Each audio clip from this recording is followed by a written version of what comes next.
This episode of Cognitive Dissonance is brought to you by our patrons. You fucking rock. Be advised that this show is not for children, the faint of heart, or the easily offended. The explicit tag is there for a reason.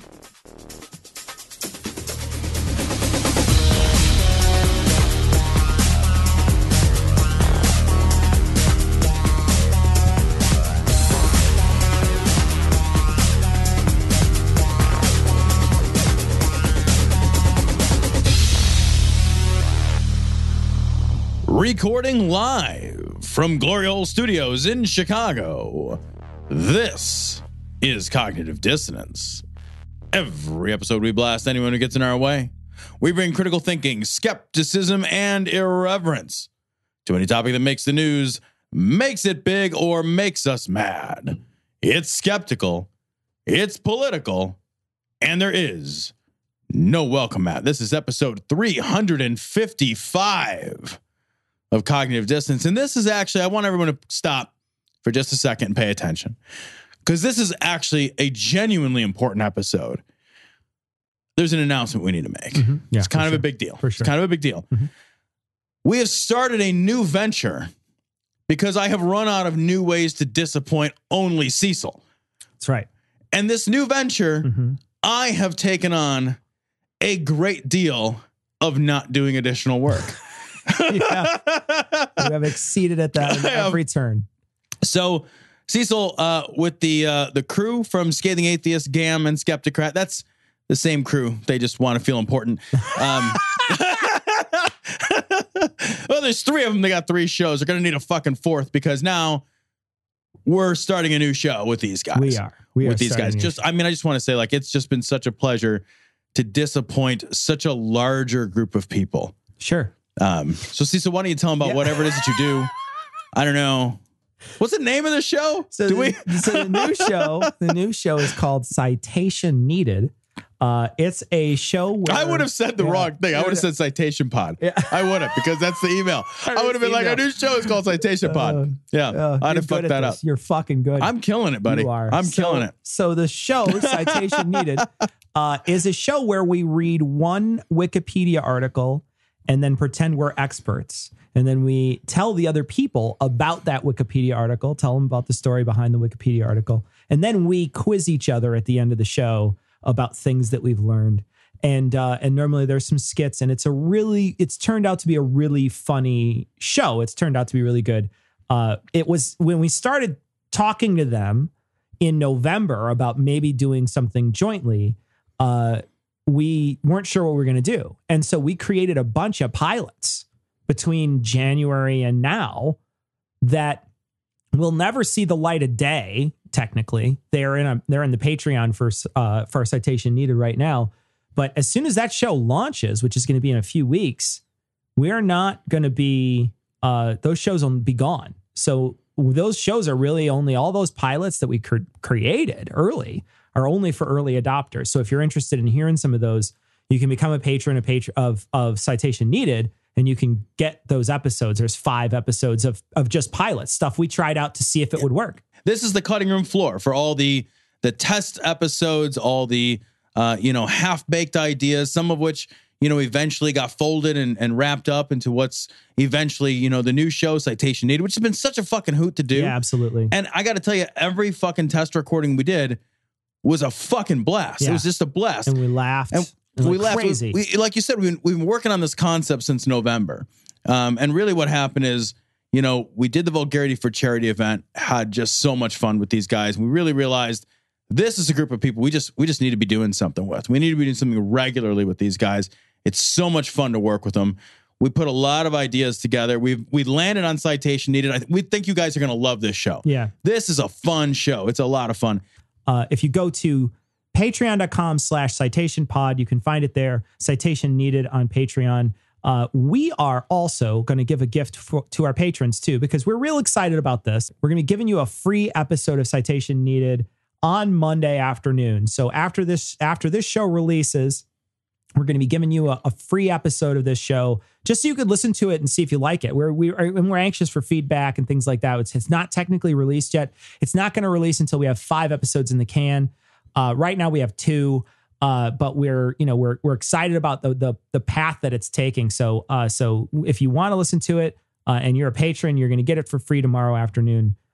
So hopefully you'll enjoy it and you'll let us know what you think. And, like Tom said, we were working with the GAM guys, Scathing guys on this, and we just had such a fun time putting it together. That's why we're so excited about it and letting you know about it. The show, once it reaches a certain Patreon goal, is going to release wide. So for everybody out there that wants to hear what's happening with this, within a few weeks, this show's going to launch. We'll let you know when it launches wide release on iTunes and stuff. So in a couple of weeks, if you want to check it out, we're hopefully people will go listen to it. And anything that we do, normally the stuff that we do when we collaborate with them is always really funny because they're just hilarious guys. And this is, I think, we're starting to refine that process in a way that I think is really, really worthwhile. It's a good half-hour show. Lord, we just ask to be covered with the blood of Jesus. Open hearts, Lord, open hearts. Yeah, that's a great story to start off with, Cecil. That's so fun. So fun. It's from the Los Angeles Times. An Idaho sheriff's daunting battle to investigate when children of a faith healing sect die. Can I see the headline again? Because I have something to say about this fucking headline again. You know what should not be in this headline? You know what makes me angry about this? The word daunting. Because when the sheriff wants to investigate why kids die, sure, he shouldn't be daunted. He should never feel a daunt occur. No, there should never be when he is haunted by dead children. He should not be daunted by anything. All right? It's not a thing. It's not how this should work. I will say one word that belongs there is Idaho, right? That's one word that belongs in the headline. It turns out that Idaho has some interesting religious liberty, and I'm using my fingers to do the quote thing, liberty laws that protect people for doing things like faith healing when they could, possibly do like a real healing. Oh yeah, imagine that. I want to read a piece of this. It says, in most states, failing to seek medical care for a nearly 40-week-old fetus. And now let me just roll that back. So early in this article, they talk about a baby that is born. It's a 40-week gestation period for this quote unquote baby, but it's born dead, right? The baby is born dead. Right.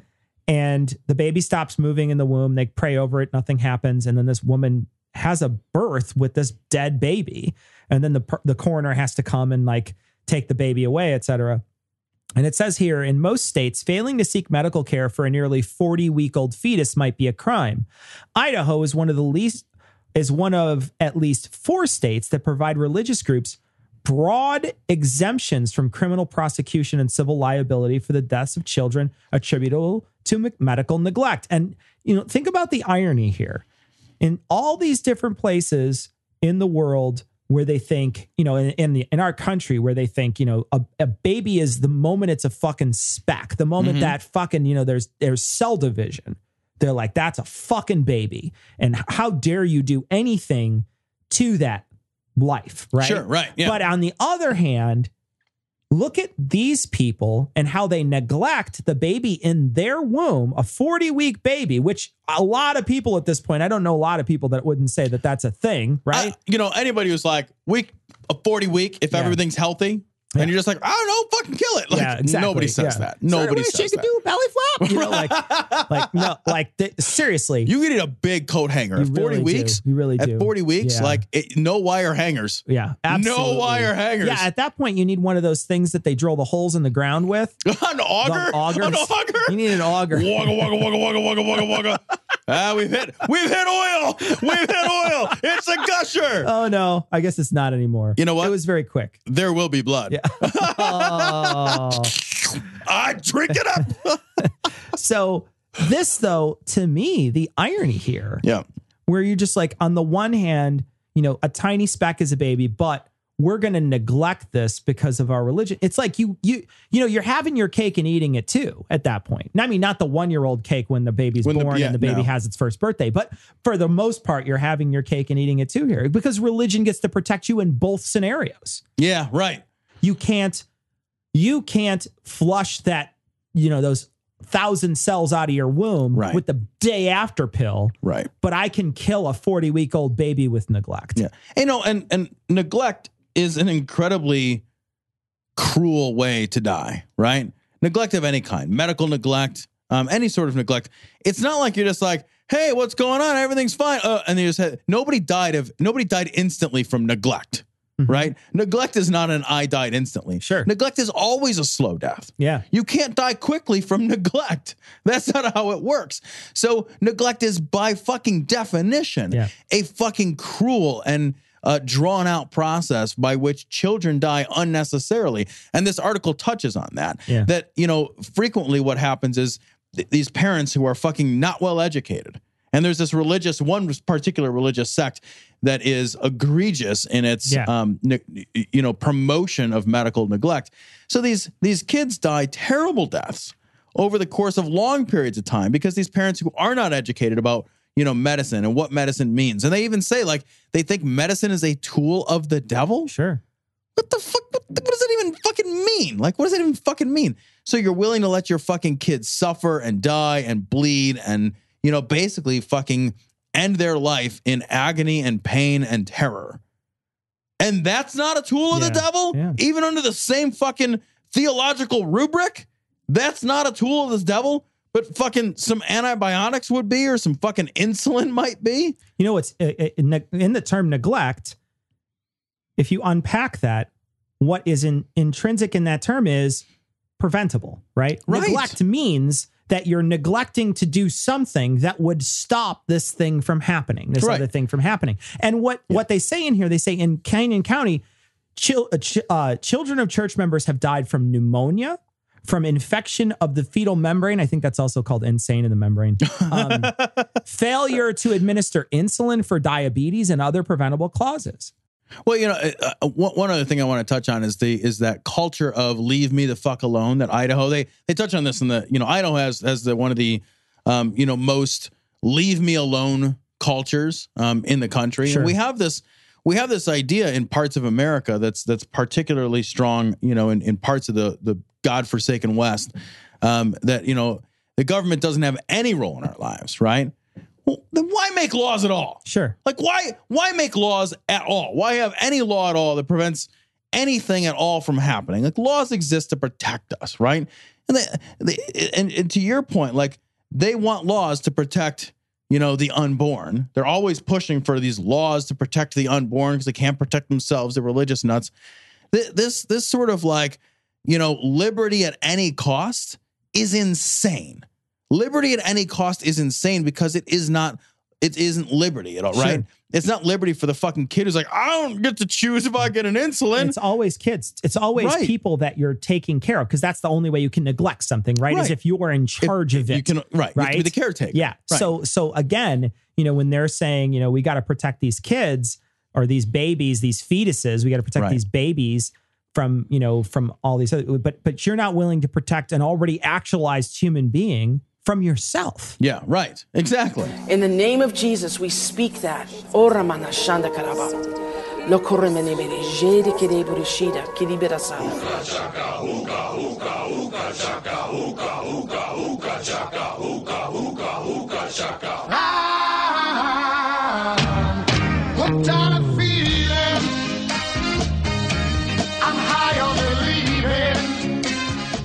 God, this is a real short story. It's just fucking nuts. It's from the Wichita Eagle. Her 11-year-old daughter was shot, but she believes God directed the bullet. Two things I want to talk about in this episode because one of them speaks to our own personal experience, Cecil. Sure. This takes place in Michigan. Why it's in the Wichita Eagle, I don't know. This takes place in Michigan.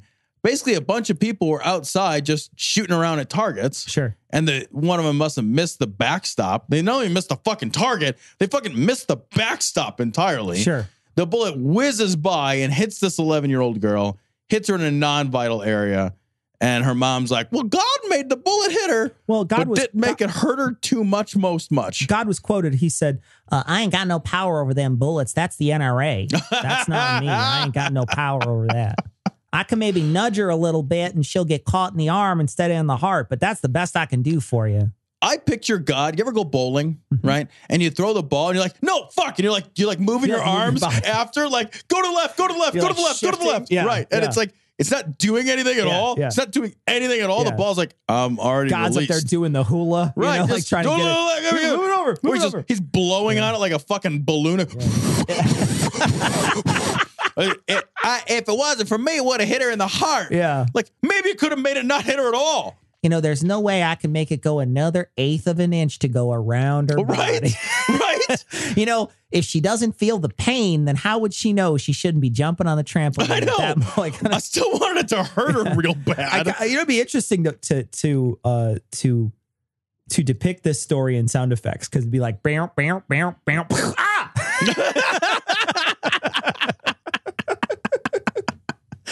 Well, the other thing real quick is you and I have been to Michigan, and Michigan, like they say in this place, like, yeah, nothing we can do about it. In Michigan, you're just allowed to shoot stuff in your backyard. Yeah. You're allowed to like throw little girls off trampolines and shoot them while they're in the air. Like, whatever. Have her jump a little higher, Fred. So we go shooting in Michigan. We do. About every year. Yeah. And we have gone to Michigan, and no shit, the crazy neighbor has fired an actual homemade cannon strapped to a furniture dolly. Furniture dolly. That's the best way to get those cannons around. Well, they're if heavy. They would have had furniture dollies in the Civil War, they would have used them. Yeah, they would have. They would have. They would have been like, you know what? This is how we're going to do this. This dude fires a fucking cannon, and nobody comes to see what happened. And it sounded like the voice of God. When it blew up, it shook every window in the area. Like you could just see the windows like flex in, like wub, wub, wub. Well, like in the Matrix. Yeah. Like the whole world around that cannon just went wub, wub, and then came back together. He named it Moab, guys. Yeah. Like, but Michigan is one of those states. That bullet just landed a few days ago, right like on 5 years ago. Yeah. Takes a while to get there. It's right. He just shot it straight up, and it just. Felix Baumgartner gets hit by it. But like, we have parts of this country where it's just like, we don't even have any laws that you can't just shoot shit in your backyard. You don't have to be a certain number of fucking yards or something away. There's no unit. You could be literally, they could have just probably set up a metal plate in front of this trampoline. I read this and I was like, no wonder Detroit's a hellhole, right? I'm in my front yard just shooting at targets. Those are people. Yeah. Well, I call them targets. Allahu Akbar, Allahu Akbar.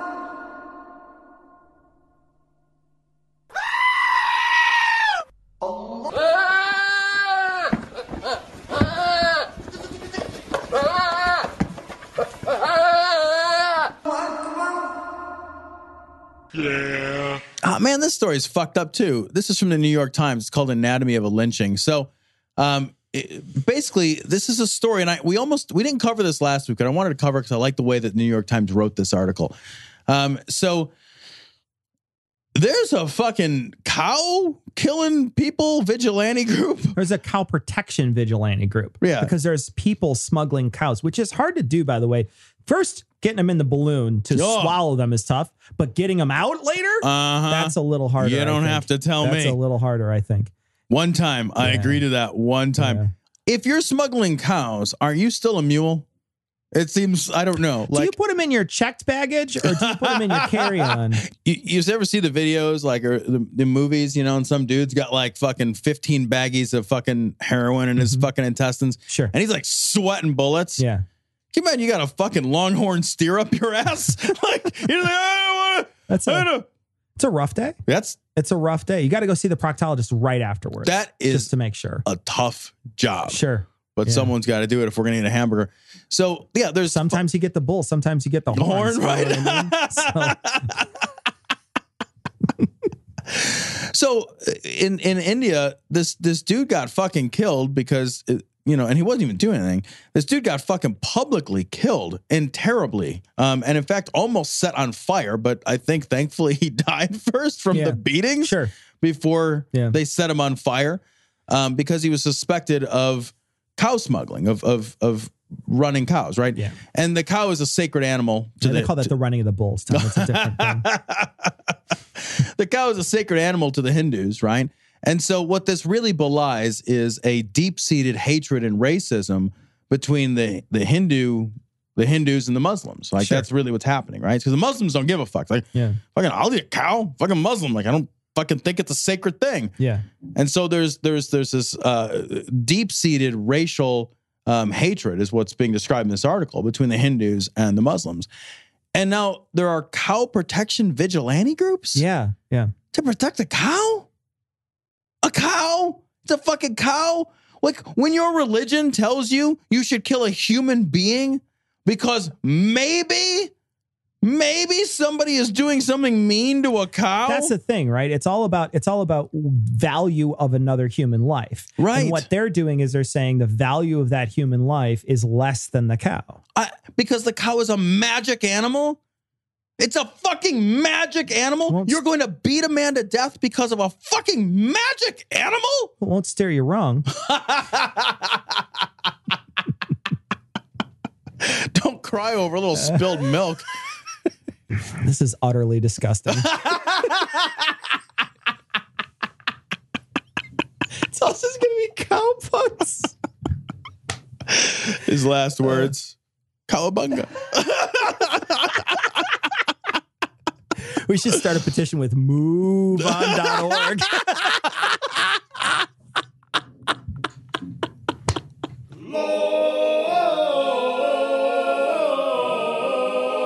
Glory hole in extremely long black cock.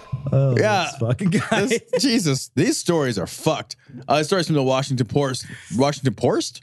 There's an R in Post now. Can I just put it say, in there. before you read this story, before you even read the headline, if you go to this website and look at this guy, this is a guy who walks through life like he looks like his aspect ratio is fucked up. Just go scroll and look at this guy. He looks like someone has controlled the horizontal and the vertical in a way you just don't want to see on a human being. Yeah, he's a 16:9 man living in a 4:3 world. 4x3 world. He's like normal screen. Now he's widescreen. He's like a carnival funhouse mirror all the time. What would happen? It would like normalize. Exactly. You know? He's like the guy from Mask when he goes into that one room and he's like, I look like a real person, not a catcher's mitt. You know, like Oh, God. So this is in the Washington Post. Extraordinary. Good man. A Utah's judge description of a former Mormon bishop convicted of rape. Convicted. The judge in the case. I know he was where convicted. he is convicted. And hold on now. He was convicted of 10 counts of forcible sexual abuse, a 2nd-degree felony, and 1 count of object rape. And I just want to say that object rape isn't when they say no. That's not object rape. An object rape is when they stick an object in you. I can look that up. As opposed to I object. I object to this I rape. just got it. I I object to this one. God. Oh, jeez. But he Sustained. Yeah.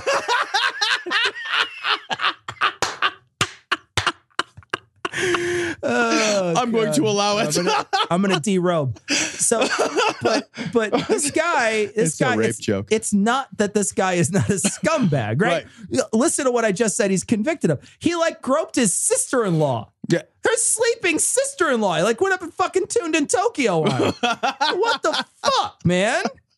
And the reason why that he was like, oh, he's a good man. The reason why, because he didn't think he was a flight risk. Now looking at him, he doesn't even look like he's a walking briskly risk, to be honest with you. But still, he looks like he would get out of breath on one of those fucking things at the airport where you stand on it and it moves you places. The moving walkway. Yeah, he looks like he would be like, Yeah. This is a guy who gets panicky when he hears the moving walkway is ending. What do I do now? somebody get my movie chair. Yeah. But seriously, like the reason why is because he thought that the guy wasn't a flight risk, and he's also like a respected quote unquote archbishop. I mean, not by the people he raped, but other people might respect him. What do you have to do in the judge's eyes to not be a respected person, right? So I want to read what the judge actually said here. So again, This is during the sentencing hearing. The judge is doing the sentencing of a man convicted of rape. The court has no doubt that Mr. Vallejo is an extraordinary, good man, but great men sometimes do bad things. Yeah, like Dirty Harry. Look, you're no longer a great man when you're also a rapist. You have to turn that card in. You're done. Yeah. Like you didn't pay your Costco dues. Right, exactly. You just can't have that card anymore. What are you talking? Sometimes great men do bad things. No, great men never rape people. You're no longer a great man. I don't care what are the other things you've done in your life, right? I actually don't. I can't think of a series of fortunate fucking events that you have caused, and then you rape people, and you're like, oh, he was a real nice guy before the raping. Sure. Real good, except for that raping. Or he will still be good after the raping. Right, yeah. Well, that also, he's an extraordinary good man. That means presently he's a good man. Right. So the raping hasn't changed his goodness. It didn't change. Like, the nature of his character is still good. What does that make me? I've never raped anyone in my life. This is a low bar, right? I feel like I'm killing it at this point. You are a super duper stupendously extraordinary double plus good man. Well, what you're doing is you're just saying good means nothing anymore. Right. Good means nothing. There is no such thing as a good person.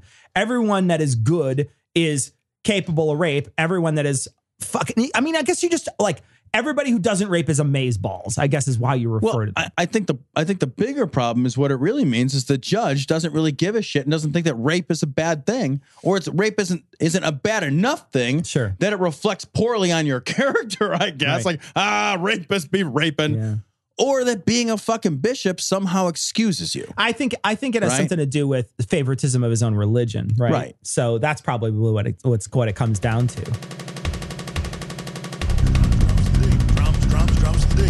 Drums to the date. Drums to the date. Drums to the date. Drums to the date. Drums to the date. Submit to it with pleasure. A nation of sheep will be ruled by wolves.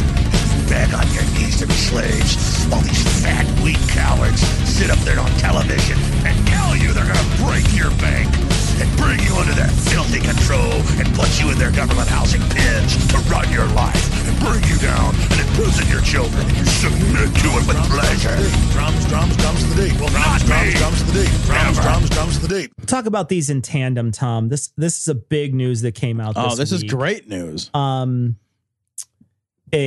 one hand, we have Alex Jones' lawyer saying it's all an act, and on the other, we have Alex Jones saying I'm not a fake. I love this. So Alex Jones is involved in a custody dispute, and his ex-wife is saying, look, I mean, the guy's fucking nuts. Exhibit A, Alex Jones. Right? That's the best thing. Like, they're like, all you have to do is walk in and be like, this guy with kids around? Are you fucking kidding me? And that's basically what she's saying.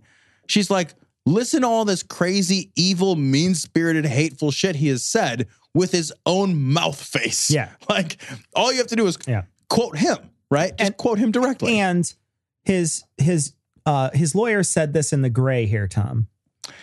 At a recent pretrial hearing, attorney Randall White told State District Judge Orinda Naranjo, whatever, that using his client Alex Jones's on-air InfoWars persona to evaluate Alex Jones as a father would be like judging Jack Nicholson in a custody dispute based on his performance as the Joker in Batman. Quote, he's playing a character, White said of Jones. He is a performance artist. So that's his defense. That's his defense, right? That's his defense. By his lawyer. And by the way, your lawyer has to kind of run these things by you. Sure. Like, it's not like you show up and the lawyer's like, all right, here's what we're going to do. We're going to plead guilty. It's going to be great. Yeah. Did I mention it? No. All right, hang on. Yeah. We already did it. Yeah. You're going to jail. Yeah. They don't do that, right? Like, they do strategize, right? Yeah, right. Yeah, so, Well, the other thing that you gotta bring into this is that, the law is all about degrees, right? It's all about, degrees of things, right? Yeah, JD's. What is he saying when he says this, that he's playing a character and he's a performance artist? Doesn't necessarily mean he doesn't believe the positions that he's saying, right? It doesn't necessarily mean that he's lying to the public. He could be playing it up. And that's how Alex Jones comes at this, right? In this other article, Alex Jones, and I don't want to play this because it's like fucking 6 minutes of Alex Jones just staring at the camera in his car, missing his turn like 4 times. He even says it, and he's like, "I missed my turn." And he fucking misses his turn a bunch. But he talks about playing a character. He talks about how I am playing a character. However, I play it up a little. And I think what he's trying to say is, I don't want to be discredited by this, which to me says it is an act, right? And the reason why I say that is because if somebody really believed all the things that Alex Jones believed, and if somebody really did think all the conspiracy crazy garbage that he spews, and if somebody really was this mentally unstable as to like cry and freak out and yell and scream and just be a choke on jalapenos, a nutcase on television, somebody who like clearly looks like they just escaped from a mental ward, then he would be fighting tooth and nail against this, being like, no, this is exactly who I am. I'm exactly that. This is real, the globalist conspiracy. But he drops a concession at the beginning of this to say, hey guys, I am playing a little bit, but I do believe it, right? Yeah. I do believe it. I do believe this sort of thing. You know, like you said earlier, you got to run this shit by him. So the lawyer saying this to him is the clincher. That's the thing where the lawyer goes, you got to tell him it's all an act. And he's like, okay, fine. You can say I'm a performance artist. That's fine. Right. A sane person says that. A sane person does that so they can get their kids, right? I don't see a crazy person doing that. I don't see a crazy person putting those things together. Somebody who is clearly as unhinged as Alex Jones has portrayed himself to be, putting those things together. Right. Well, it's funny because he stands to lose everything, right? Because there are people who watch Alex Jones, and I'm still fucking flabbergasted by this, and they would think that he's anything other than a performance artist, right? It's just so abjectly crazy. Right. But he sells himself as a purveyor of truth. Sure. He comes out on the show and he says, I am the one who is telling you the true things. Sure. I mean, I'm barely paraphrasing, right? He comes out and is like, look, don't believe them. Believe me. I'm telling you the truth. There are these major conspiracies and, the globalists are out to get you. And it's all part of this grand strategy. And he even says in his rambling, crazy defense that this is the globalists again. He blames everything on the globalists. And his attorney's like, don't pay attention to that guy. He's real crazy. Yeah. He's just fucking around. He can't have it both ways. Something's going to happen with this where he can't have it both ways. I think his real choice is going to be choosing your kids or choosing your show. Yeah, right? well, that's going to be your real choice. Money or kids. It's money or kids. Right. Yeah, and it's money. It's money all the time. I mean, why would you choose? There's literally no reason to choose the kids. It's just they cost money. That doesn't even make any sense. That's the thing. But here's what you're not considering. If you have more than one, you can parse them out and sell them one by one. Oh, I see. Like human trafficking. I got it. Not like human trafficking. Andy Wilson, call me. We have covered Alex Jones in the past, a lot of Alex Jones. Yeah. We've done Alex Jones shows. He's delightfully crazy. And what we normally focus on is his craziness, etc. And when I think back on that sort of thing now, especially with this coming to light, with him actually coming out and admitting it's an act, right? His lawyer did anyway. I think to myself, all that stuff is still valid because there's people who thought he was real, right? All the criticisms we had about him just fall off of him and onto the people who thought that what he was saying was a real thing. The people who were inspired by his jabber, the people who were inspired by his craziness. Yeah. All that stuff still stands. It just so happens that it's falling down one level off of Alex Jones, who is clearly a performance artist, now down to the people who actually believe him. And that's not an insignificant amount of people. Ready to stick it in the glory hole? Get links to their Facebook, Twitter, and if you still use it, Google Plus account at their website, dissonancepod.com. If you need to be all discreet about it, contact them by email at dissonance.podcast@gmail.com. Or you can call and leave a ransom message at 740-74-DOUBT. That's 740-743-6828. Want to hear Cognitive Dissonance commercial free and gain access to exclusive content, including full patron-only shows? Head to patreon.com/dissonancepod and become a patron to support the show on a per-episode basis. Love commercials? Not ready to become a patron? Give the guys a 5-star review on iTunes or Stitcher. Or tell your buddies in the drunk tank about the show. We want to send a big sloppy glory hole to all the patrons and people who rate us. You fucking rock. You know who I've come to love? Santa? Yes. Weird, unhinged Christian Santa. Rick Joyner, man. Yeah. He's really become one of my new favorite lunatics.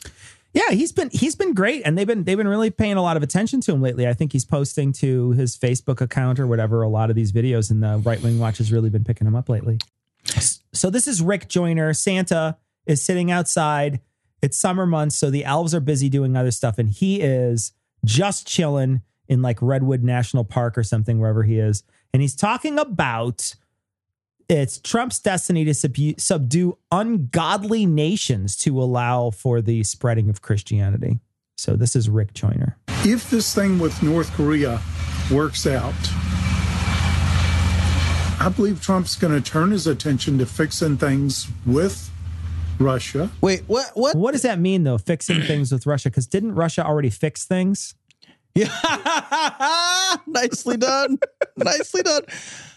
Can we scroll all the way back to his first sentence? Yeah. If this thing with North Korea works out, I don't know what that means.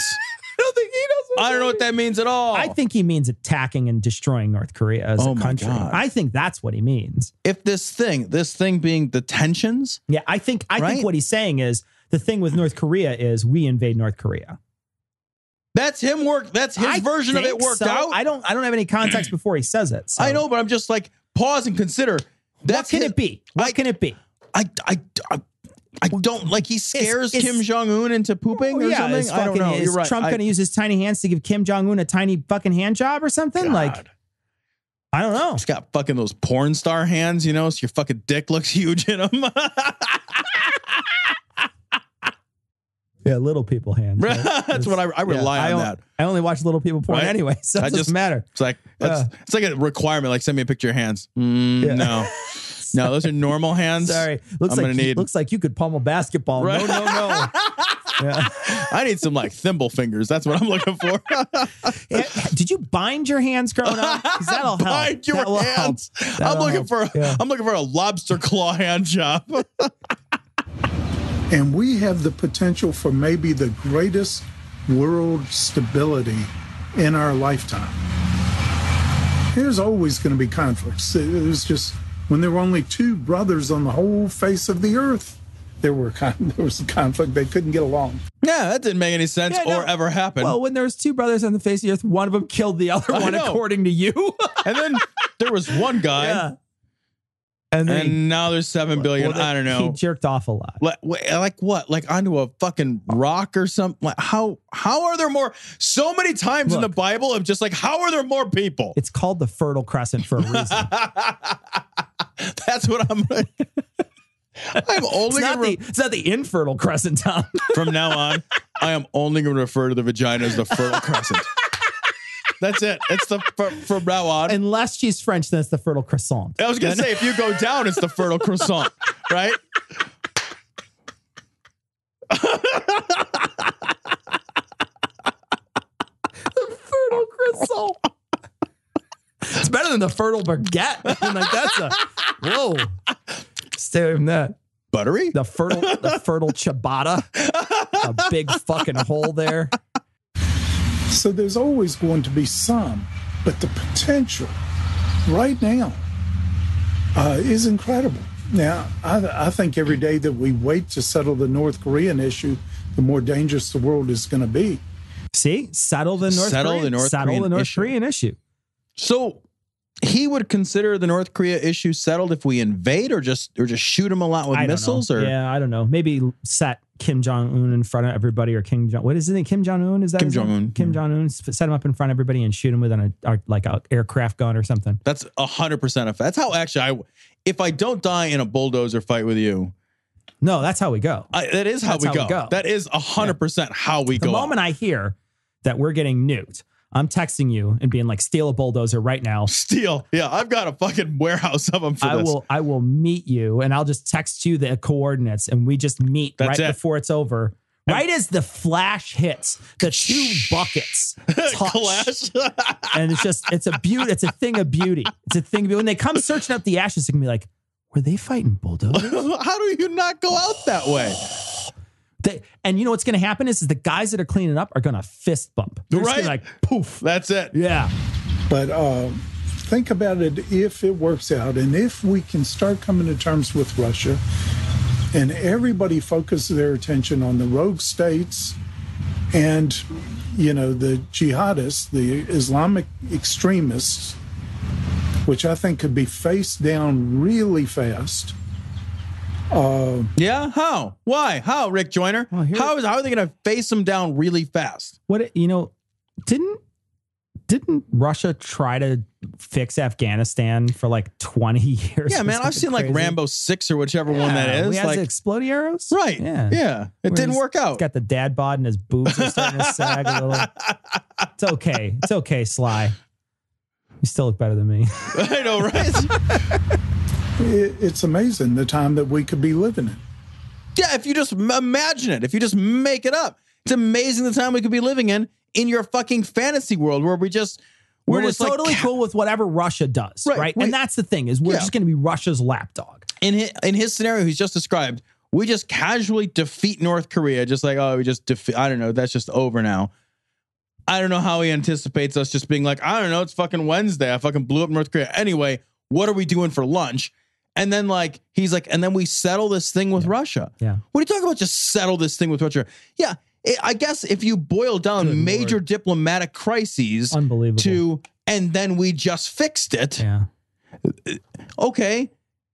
All right. And then I just cloned a dinosaur and I rode him to work. That kind of flippancy with North Korea is scary as shit. It's terrifying. Yeah, it's scary as shit. Because people don't understand. Like I get, maybe they don't have shit that works, but that many people. Yeah. That many people who've been brainwashed for that long to believe that they are under the heel of American oppression and that's the reason that things are not ideal. This is a military state. They have a military first policy that has been in place for fucking 3 generations, literally 3 generations now. They have a military first policy, which means that everything else in their culture is subsumed by their military. Sure. They're just like Civ. You just like everything goes. They are exactly like Civ. Like people are starving. Doesn't actually matter. Doesn't actually matter.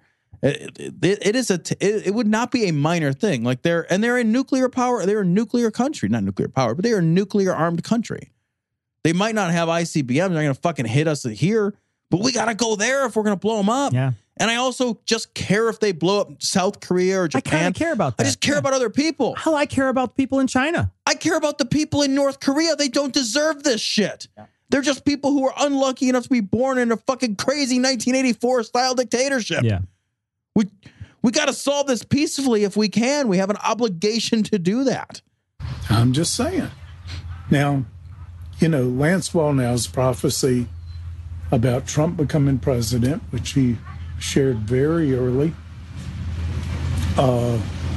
he said that the Lord had shown him that our 45th president was going to be like Cyrus in Isaiah 45. Oh, my fucking God. What if he was wrong? Wouldn't that be hilarious? If he was like, our 45th president, and it was Hillary. Well, I love it's like it was going to be like Cyrus in Isaiah 4. Nobody cares. Nobody cares. That fucking jibber jab bullshit is fucking nonsense. It's going to be awesome, though, when Trump comes out like Pharaoh, like Telly Savalas, when he's got like that weird headdress on, and he's shirtless, and he's wearing like a weird... I pictured Trump by the end of his presidency being basically like that fucking dude at the end of Apocalypse Now. He's just shaving his head with like a knife. Right. The horror. It's just like he's built a castle of skulls and shit. And he's They're just fucking axing buffalo in the front yard. It's like, whatever. And by the end of his presidency, I mean, I picture that by next Friday. And, there's a lot of things, a lot of parallels there that really could be just like Cyrus But says, or they could not be just like Sounds like Cyrus. there's a bulldozer fight going on right by him. You know? Jesus Christ. You know what would be real important? Let's go ahead and record this in the loudest possible location. the Lord called him his anointed, whom I have taken by the right hand to subdue nations before him and to loose the loins of kings. And then it goes on to say to open doors before him so that gates will not, and open gates that will not be shut.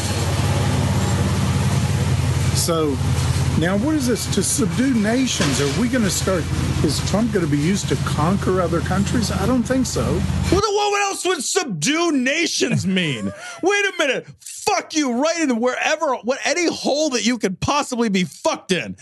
Subdue nations.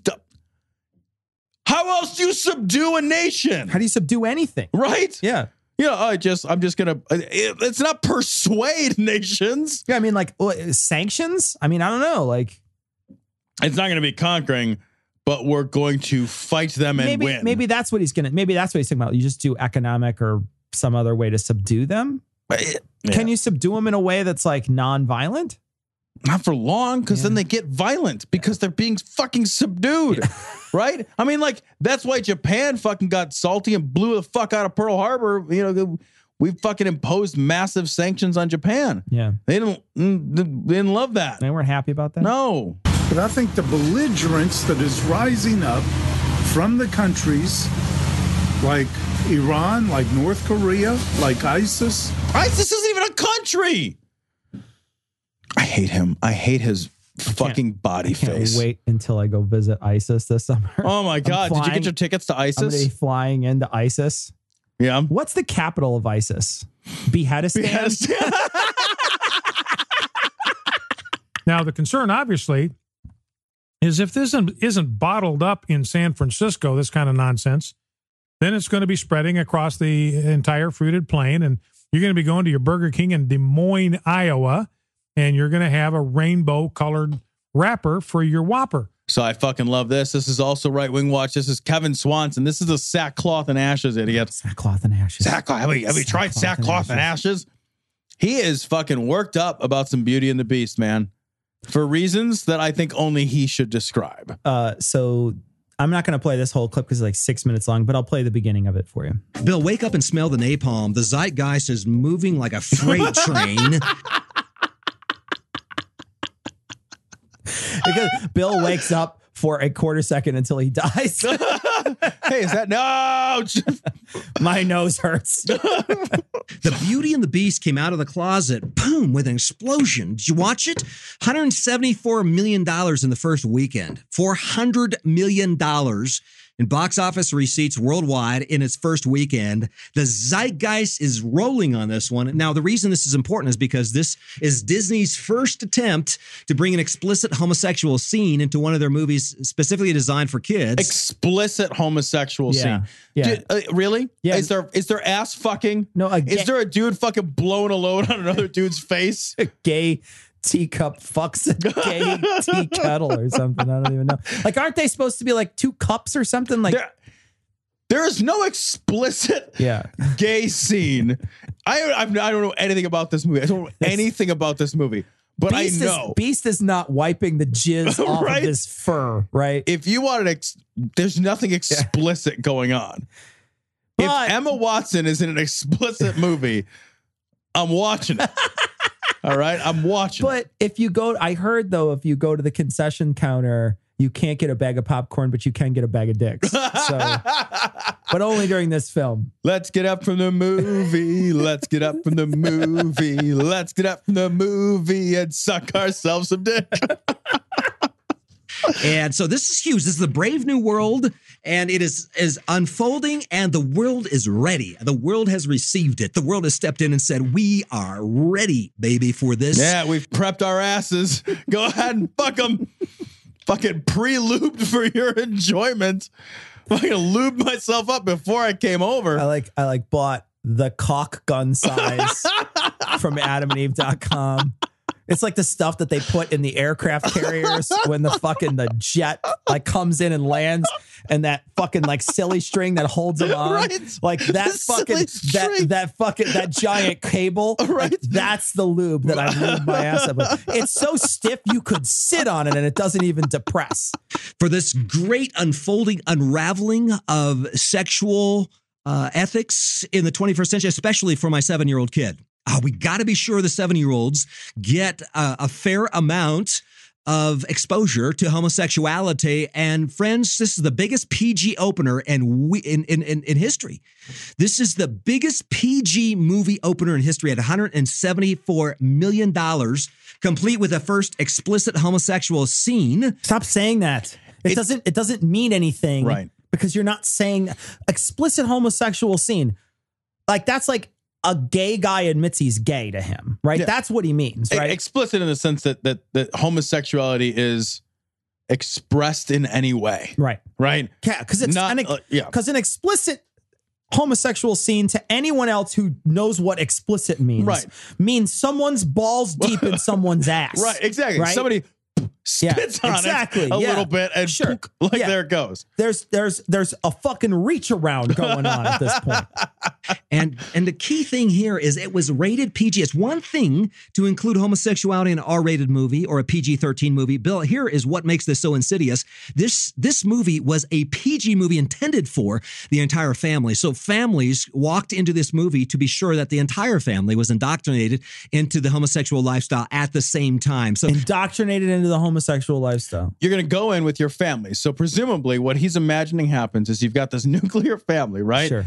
And they wake up and they go to fucking church on Sunday, and they, the mom and dad and fucking 2.5 kids and the fucking dog, and they bring their picket fence to the movie too. And they show up and they're like, I don't even know if gay is a thing. And then they watch Beauty and the Beast, just like, they just fucking like, they're just, there's a dick in my throat all the time now.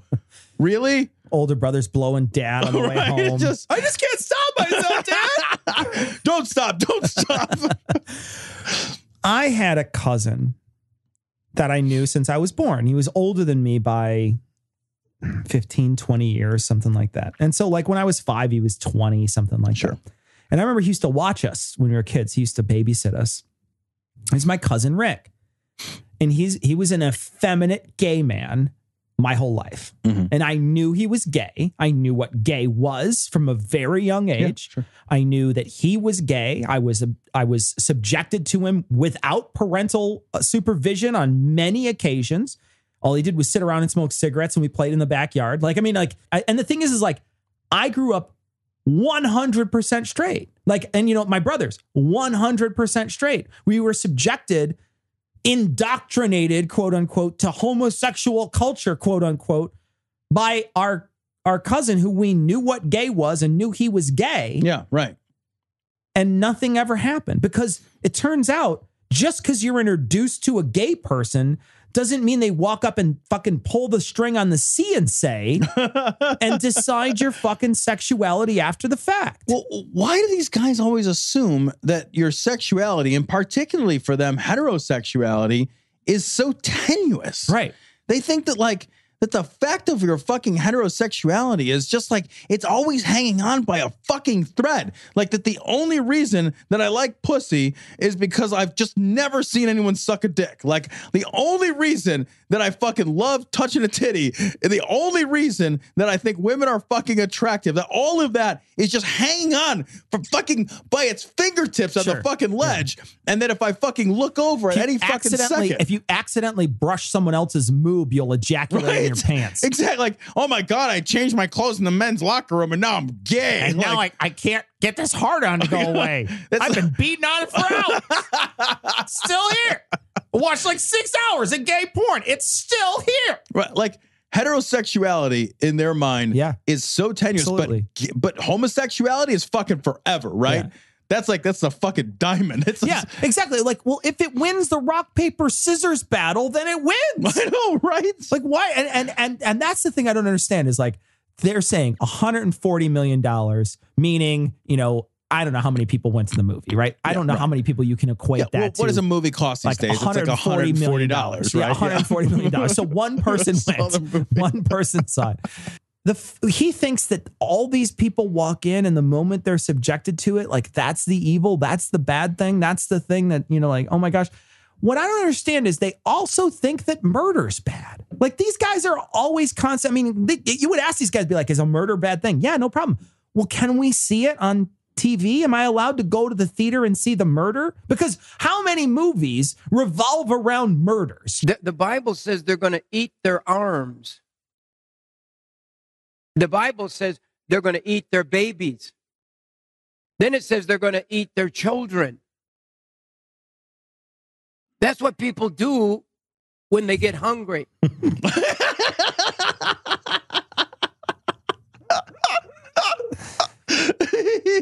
Sometimes, man. Sometimes we don't rewrite history.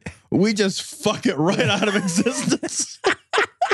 This is so good, man. Oh, this is awesome. This is Jim Baker from Right Wing Watch. Let's just fucking play it, man. Okay, so Jim Baker, conservatives. I don't want to ruin it. Yeah. This is just Jim Baker from the Jim Baker Show. The shocking reason why students don't want Chick-fil-A on their campus. Did you read that one? I did, and it's unbelievable to me.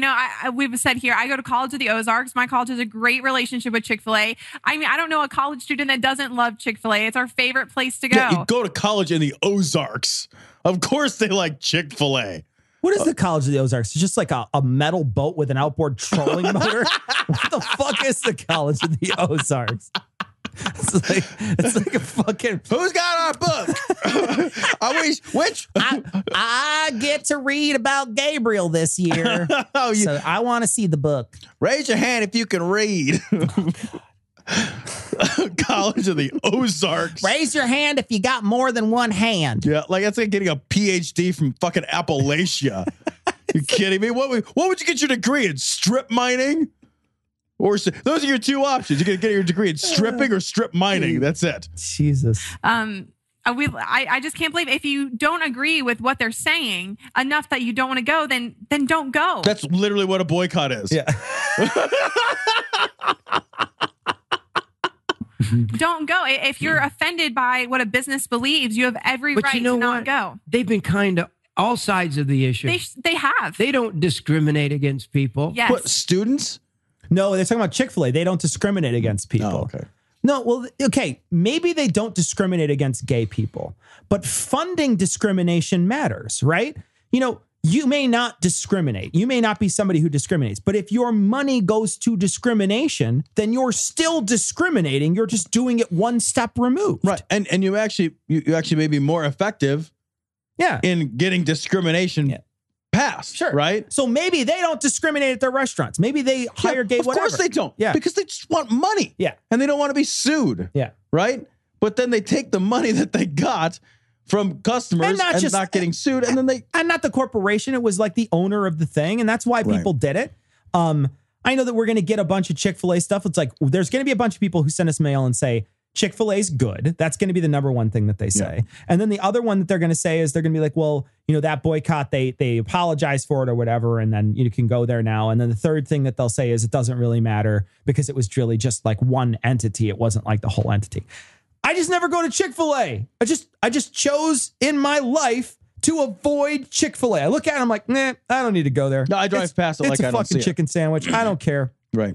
I don't ever need to go to a place that has one fucking item on its menu. I want to say too, one of the things that they're bitching about, they're bitching about Chick-fil-A and like how they're saying, well, if you don't want to go there, don't go there.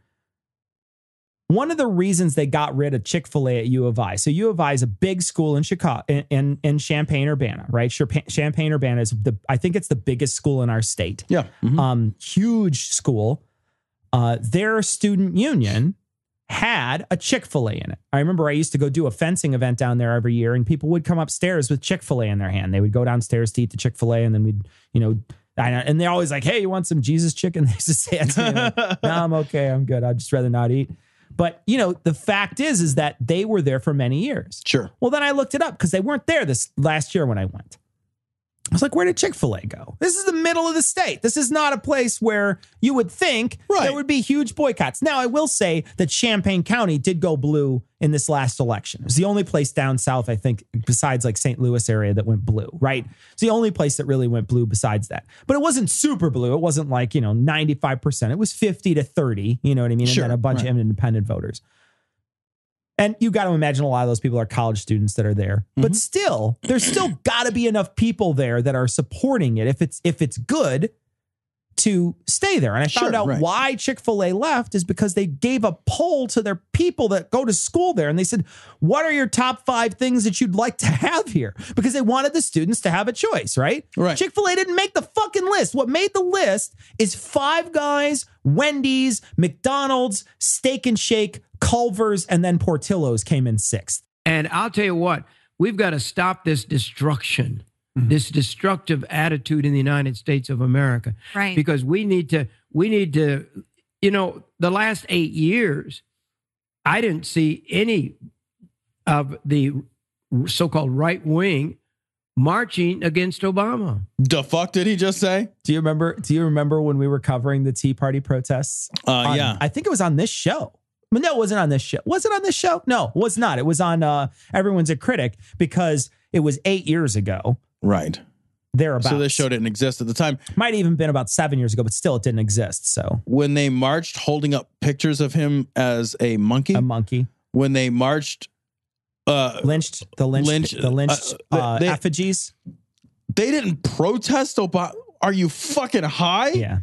Not only did they protest Obama, they did it in some of the most offensively racially charged ways that you can do a thing at all. Yeah. And yeah, they're not marching. Give me a fucking break. Yeah, that's just because none of those people were too fat to march. They just stood in one place. They're rascals scootering around in circles. Yeah. Like Shriners in their little cars. They brought their fucking lawn chairs from home and they sat in a lawn all day. But that doesn't mean they weren't activists. And I believe that we've got to come together. I believe a country, the Bible says, divided, a nation divided, cannot stand. I just cut him off mid-sentence. Like, you're done talking. You're done talking, buddy. No more for you. No one cares. You get the bow. Right, we watched this like, no, man, we're done with your shit. I love that, though. That's so funny that he's just like, I don't think they ever did the thing that they did. The thing that's crazy to me is this selective memory that we seem to have now. And this, no, I didn't. It's almost like Trump is normalizing that. Yeah. Look at his tweets from 2013. There was a great message I saw this week, and it said, I'm really enjoying watching this time traveler from 2013 warn Trump about his present self. And it's Trump. from 2013 tweeting all the stuff that Trump is now avoiding doing, right? It's actually really a clever way to look at it. And it's so funny because every day you could find a tweet where Trump has said he was going to do something different when he was the president and is now doing it completely. He's doing a terrible job at it, bitching at Obama for golfing. And now he's spending all his time golfing, talking about, attacking Syria and then attacking, it's all these little, like, you just see him go back on what he had said. And it's almost like Trump is normalizing this. I didn't say that stuff, or that didn't happen that way. Like, I can just tell you that that this didn't happen, and you'll just believe me. Well, I think he's absolutely the master of, if I say it loud enough and shrilly enough, then it doesn't need to be true. Yeah. It doesn't need to be consistent. It doesn't need to be consistent with my own history of saying the opposite thing. Right. I just yelled it at you different. I just yelled it. I like his strategy, actually. I may adopt it. And by may adopt it, I mean I have adopted it. You want answers? I think I'm entitled. You want answers? I want the truth. You can't handle the truth. So this is Wayne Allen Root. Trump solidified his reelection by dropping the mother of all bombs on Afghanistan. He's getting reelected because he dropped a bomb fucking 35 minutes into his first term. He didn't drop it on fucking DNC headquarters, dude. All right, here we go. Well, when they drop the biggest bomb of all time on top of ISIS's head, angry white males tend to get really happy. Biggest non-nuclear weapon of all time. Yeah, by the it's way. not the biggest bomb. It's not the important biggest bomb. No, and Russia has the father of all bombs. They have a larger bomb. Do they? Mm-hmm. Yep. Russia has a larger non-nuclear weapon. Did we pay stud fees to make little bombs? Cluster bombs? I'm kind of jumping for joy. We got a new sheriff in town, baby. United States is number one again. You know, it's like being at a football game and the Jets fly over. You know, you feel proud to be an American. Yeah, look at this fucking celebration of violence. It's funny because, like, angry white males are happy. Didn't they flip their shit when Obama was like drone striking stuff? I don't think these guys did. I think there is a certain segment of the population that just wants us to shoot something. Yeah. Blow something up. Like, just fucking, they just get off on this shit. They just, I mean, this is like, they're so fucking pumped about this shit. Like, we were fucking at our fucking backyard just celebrating. How many people died in that? About 100. About 100? Yeah. About 100 people, I think it was. They were still cleaning shit up. Sure. Like trying to measure counting teeth or whatever. Yeah, right. I don't know how you figure that out. Yeah. And this is one of those moments again. We got a great man as president. We do? Where? Jesus. Where's he hiding? Is he inside Trump, like not controlling him, sleeping? Has he been, let me out? And he said he'd restore us to number one. He's number one? They're not number one in anything. What is that? What does that mean, number one? Like, is it a fucking potato sack race? Yeah. We're number one. Well, you're the first person that Russia comes in. So that's number one, right? Is that it? Said he would not hold back with the military anymore. I would make the point today, it's the same as Reagan, that crazy is good. Reagan wasn't crazy, Trump isn't crazy, but if liberals want to believe they're crazy and they want to spread that rumor to the whole world, and the world, you know, media, the global media wants to tell all the people around the world we have a crazy man in leadership, that's not bad, that's good. No, that's literally bad. And then they try to test him, and then they try to push him, and then they try to, you know, see how far they can shove him and whatever. You know what I mean? Like you don't want somebody who's unpredictable as a leader in a nuclear age. You just don't. We already have someone like Kim Jong-un, who we all think is crazy. Yeah. Like actually probably a little crazy. Yeah. As the leader of a country. And we think that guy's a real big problem. Like, we all kind of agree that crazy guy's a problem. Right. No, being crazy is not a good thing, guys. And we have put things in place to try to stifle that country at every single turn. Right. So what we've done is we've tried to put in, you know, ways in which they can't do anything economically. They can't trade with anybody. That, you know, all these little things that we've done to stop them from growing and prospering. We've cut them off from the world. Yeah. From the whole world. Yeah. Right? Yeah. They are isolated. We've cut them off from, they're not just us, like the entire world has said, no, we're not going to play with you, right? Very few countries are willing to negotiate China engages with them, a little bit. But that's about it, right? Yeah. That's a bad thing to be in that position. Oh, yeah. Right? That's a bad thing to be thought of as crazy. Do you want our other nations, when you're being crazy to Germany and you're being crazy to all these people that are supposed to be our allies, do you want them to stop doing trade with us? Do you want them to stop being our ally in these situations? Because that's what a crazy person wouldn't care about, right? Yeah, I don't understand the idea that the largest economy in the world, the most powerful military in the world, that it's okay that country is run by somebody perceived to be unhinged by the rest of the world. Perceptions matter. Sure. They matter a lot in diplomacy. And diplomacy is how we need to solve global problems now. Yeah.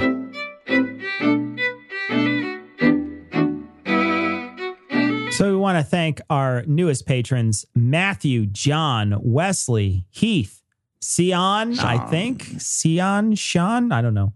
Jim, Dave, Jeff, Batty, Michael, Shamar, and Jesse. Thanks so much for your generous donations. Really do appreciate it. Patrons, today you'll be getting an extra. You'll be getting the citation needed episode that we talked about at the beginning of the show. So we hope you like it. Please comment on it when you get a chance and let us know what you think.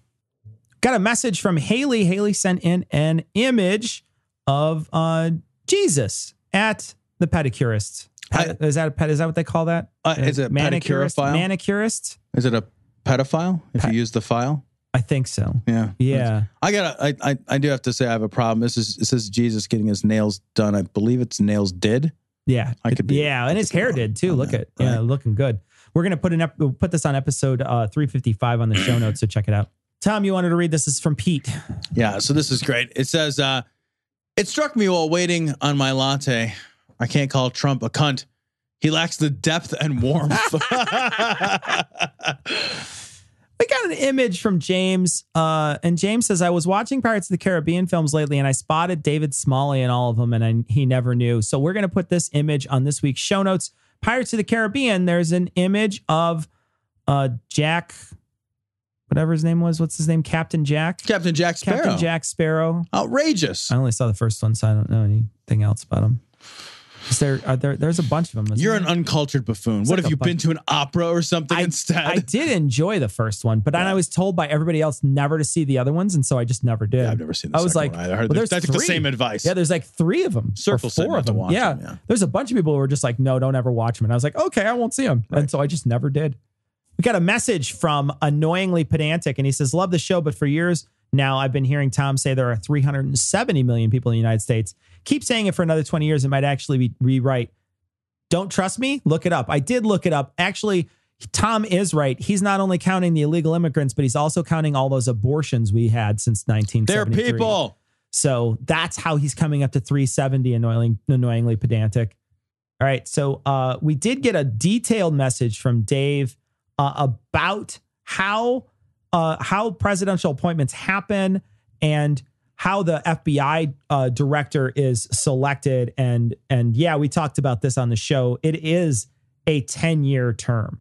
So this show records before ReasonCon. So we hope we run into you at ReasonCon. We hope we had a chance to have a drink with you. We hope we didn't make too big asses of ourselves, although that's almost certain to have happened. I'm worried for my liver. Yeah. If you hear this, you should be. Yeah. I'm genuinely worried for my liver. So we're going to need a donor. Tom is a O negative. So we hope we had a good time down there. We're going to be releasing. We're not going to be having a special show at all in the next few weeks. We're not going to be doing a live stream either for the next couple of weeks. But we will be back next Monday with a new episode. And until then, we're going to leave you like we always do with the Skeptic's Creed. Credulity is not a virtue. It's fortune cookie cutter, mommy issue, hypno-Babylon bullshit. Couched in scientician, double bubble, toil and trouble, pseudo quasi-alternative, acupunctuating, pressurized, stereogram, pyramidal, free energy healing, watered downward spiral, brain deadpan sales pitch, late night info docutainment.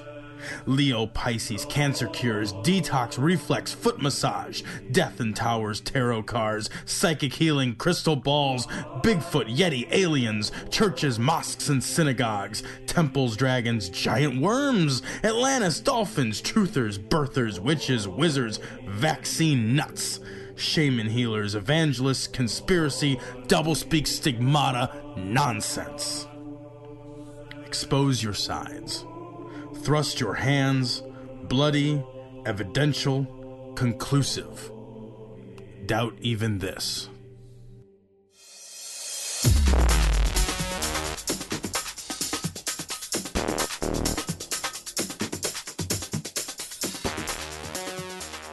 The opinions and information provided on this podcast are intended for entertainment purposes only. All opinions are solely that of Glory Hole Studios, LLC. Cognitive Dissonance makes no representations as to accuracy, completeness, currentness, suitability, or validity of any information, and will not be liable for any errors, damages, or butthurt arising from consumption.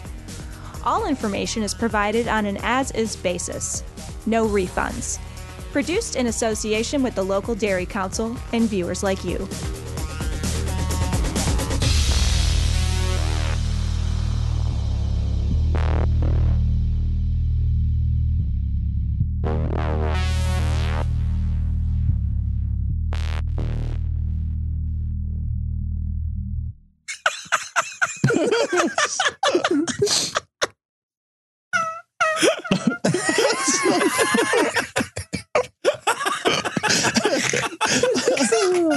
Just a little. He's doing the sound. He's doing the sound. He's dying over here, guys. I love the sound. I do too. It's so weird. It's great.